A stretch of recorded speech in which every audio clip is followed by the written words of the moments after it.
Happening today, Shanika, in Maryland, the Montgomery County Council is holding a public hearing on a bill that would strengthen enforcement on illegal street takeovers, which has certainly been a problem throughout the region and a concern for those who live in those affected neighborhoods. And the bill would give police more authority to stop takeovers and add more penalties to violating the law. The hearing starts at 1 p.m. We're going to have much more on this story, Shanika, coming up on DC News now at 4. And staying in Montgomery County, MCPD will launch an expansion to their drone program. That's going to be today. And they say the upgrades will allow drones to respond to calls of service and provide additional support for police officers. Now, the department first started using drones in 2023, and here we are in 2026. They're continuing to expand their program. Investigation continues after a U.S. Air Force helicopter made an emergency landing at the Georgetown Reservoir Monday night. It happened around 9:30. Officials say that the crew aboard made the emergency landing after what they say was, quote, vibrating mechanical sounds. All 4 crew members are okay. There was no damage to the aircraft or the property, and officials say the crews will look at the aircraft today to investigate. DC News Now reached out to the U.S. Air Force, but we have not heard back.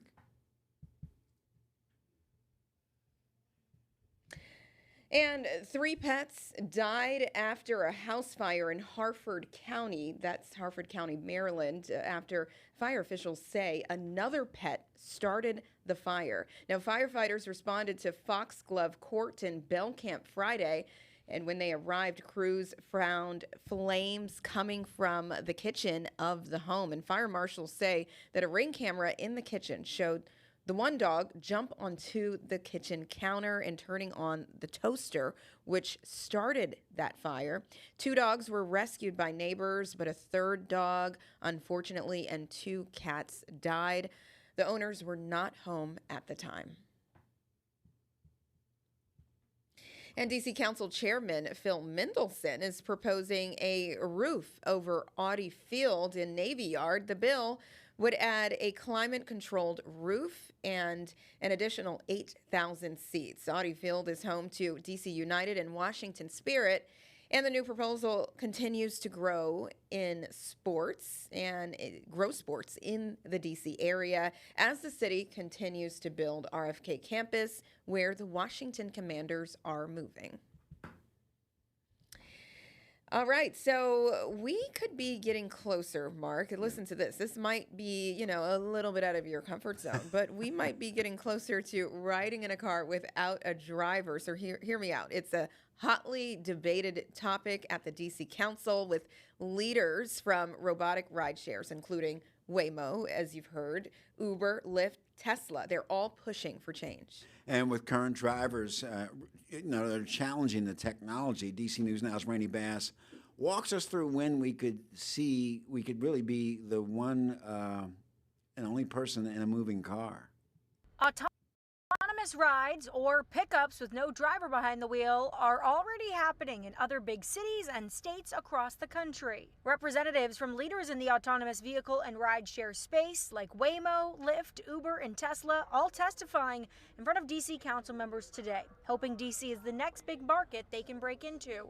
Matt Walsh works in local policy with Waymo. The autonomous rideshare company has been testing and mapping here in D.C. for almost 2 years. I'm feeling very optimistic. This is the first really robust conversation that we've had on this topic in 2 years. Responding to concerns about safety, pricing, and the shift to autonomous rides taking away jobs and work from already operating Uber, Lyft, and delivery drivers. With any technological shift, like the one we're talking about today or anyone we've seen over the last 20 or 30 years, job loss, it has been a concern and continues to be a concern. The reality is there is going to be tremendous career development and career opportunity with the expansion of the AV industry. We have seen reports that over the next 10 to 15 years, we are looking at the potential creation of more than 100,000 jobs. Some local drivers and union members have concerns. My initial reaction is one that concerns me from the aspect of both livelihood as far as taking care of my family and also an aspect of safety. Listen to the people before you try to push through something that could potentially harm or hurt the people. If this all eventually passes, it would first be able to operate only within DC's borders. Maryland and Virginia have not yet taken up legislation to allow autonomous vehicles. They did, though, talk about the need for a regional approach in order to make this really work here in the DMV. In Northwest DC, I'm Randy Bass, DC News Now. Yeah, Shanika, the conversation will continue, obviously. And you can see, for many who testified, there were those who support, the Waymo concept, and then there are a lot who don't. But what we've seen, Shanika, as technology continues to grow, whether it be AI or in this case the driverless vehicles, it's going to affect real people. Yeah. It's going to affect real people and their jobs. And I think that's something that you just kind of wonder. I know it's not lost in the discussion, but you wonder if it's a priority. Yeah. At first, when they first launched this, we were really focused on the safety aspect of it. Now we're seeing there's an economic aspect of it, and then, it really hits home and makes you feel uncomfortable. But here's the reality. So we are living in a world where there's AI, and AI is continuously getting stronger and more knowledge. I think that with technology and AI together, it's going to be really powerful in a couple of years, right? So more jobs, those are more losses. So whether we like the driverless vehicles or not, jobs are still going to be taken away. If you walk into a grocery store, what do you see? You are checking your own items out. And, you've got AI watching. There's a camera above. You've got the system. You're just scanning everything, and that's it. You can do it from your phone even. There's Amazon Fresh type of accounts that you can go in and you can get your groceries that way. So a lot of things are changing right before our eyes. Yeah. It's changing very fast.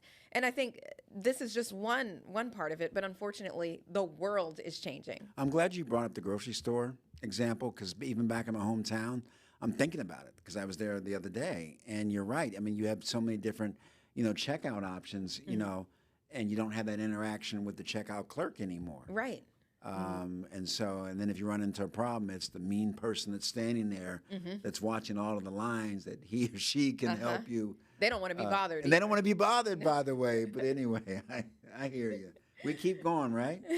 Yeah, we just got to keep going. Well, you say they don't even want to be bothered, but that's their they don't wanna job be is bothered. to troubleshoot. No, and look, don't walk up to them and they don't make eye contact. Right. 'Cause when they do, you get those sharp eyes. Get the sharp eyes. All right, Mark. Since Metro started the Red Line Summer Construction Project, shuttle buses have been replacing trains at several stations. WMATA says it has turned some stretches into bus-only lanes, and now we're learning officers have given out even tickets, 52 tickets for drivers, and have warned 577 drivers of the new policy. The bus-only lanes remains in place through September 6th. Shanika, it's amazing because I live near the Friendship Heights exit, and there's like 10, 11, 12, 13, 14, 15 buses all lined up. Yeah. And people are getting on there because, technically, I guess it's their shuttle. Are these Metro buses or are these like they're not. unmarked type of? Well, I don't know if they're being rented out or Yes, whatever. coach but buses or yeah, something. yeah. I've seen it. There's seen different it, and that was- companies, you know what I mean? But they're not Metro buses. So Yeah. it's just fascinating to see that for sure. Yeah, and they're filling up fast too. That's what I heard. Well, let's talk about the National Mall remains a construction zone as crews work to tear down the Great American State Fair. The 2-week-long event by White House-backed group Freedom 250 welcomed visitors around the Independence Day celebration. Locals and visitors have not been able to really access most of the mall freely for weeks. Many people were asking when they could get back on the National Mall, and that answer may depend on how long it will take to repair some of the damage to the mall. Construction for the fair started in early May, and the Ferris wheel stopped turning last Friday. And in the days thereafter, cleanup and in the aisle connecting the Washington Monument to the U.S. Capitol continues. Some of it is understandable, some of it's necessary, but also kind of the level it's on and how inaccessible a lot of it feels and in the way it feels. It's been difficult to navigate and was a little disappointing. A previous timeline from the National Park Service said that the roads nearby are set to reopen this Friday, the 17th.